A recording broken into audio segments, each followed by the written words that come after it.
संपूर्ण भाव में विलुप बा नष्ट केबे करि परिबे नाही। प्रगतिर विनाशर पाउंस मध्य भव्य मंदिर एक नूतन रूप से छिड़ा होइछि, जहाँ प्रमाण करे जे आतताई केवल मंदिर पत्थर को भांगी पारिबे, किंतु भारतीय आस्था विश्वास को कदापि केबे भी ना ताकू खंड विक्षेपित करि परिबे ना ताकू भांगी पारिबे। एणु भारतर आत्मसम्मान को सुदृढ़ करने आज केंद्र संस्कृति मंत्रालय पक्षर सारा देश रे एक व्यापक गणतीर्थ यात्रार जो व्यवस्था करा जाइछि, आम ओडिशार ई स्वतंत्र ट्रेन भरी आहरी अनेक राज्य मध्य स्वतंत्र ट्रेन विभिन्न राज्यर राजधानी विभिन्न स्थान से भाव में उत्तर प्रदेश लखनऊ 1808 जन एवं दिल्ली प्राय 1300 जन श्रद्धालु को नहीं देशर विभिन्न प्रांतर यही भाव में अनेक स्वतंत्र यात्रा से पवित्र प्रभास पाटण अभिमुखे आज समस्ते बाहरी आज पवित्र शुभ अवसर रे आपण माने जेते बेले सोमनाथ पीठ रे पहुंचबे सेठारे केवल दर्शन करिवे नहीं, बरं मंदिर भव्य आरती, पवित्र रुद्राभिषेक,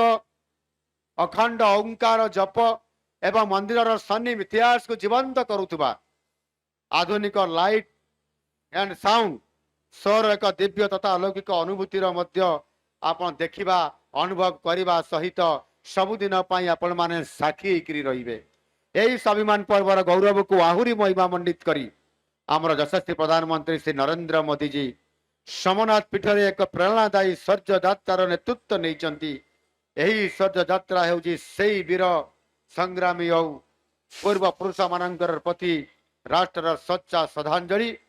जो माने शताब्दी शताब्दी धरी आतताई मानकर विरुद्ध रे लड़ी अमर रही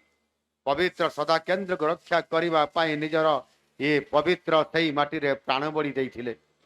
आज आम ओडिशार पवित्र माटी और जल को नहीं यही यात्रा सामिल होउछु एवं भारतर सही अपराध सांस्कृतिक चेतना को मुंड नुआई आम समस्ते आज प्रणाम करुछंती। सोमनाथर इतिहास आमको शिखाई जे विनाशकारी आक्रमण अपेक्षा सृष्टि संकल्पर शक्ति अनेक गुण रे अधिक शक्तिशाली। यही यात्रा जगदौता प्रत्येक तीर्थयात्री को प्रदान करा जाउथबा ओम नमः शिवाय पुस्तिकार पवित्र मंत्र जप करी आपण मानकर यात्रा सुखमय एवं आध्यात्मिक भावे ये सुखमय एवं आध्यात्मिक भावे या समृद्ध आनीदौ। महादेव सोमनाथ एवं महाप्रभु श्री जगन्नाथ तथा प्रभु श्री लिंगराजंकर असीम कृपारु आम ओडिशा तथा समग्र भारत वर्ष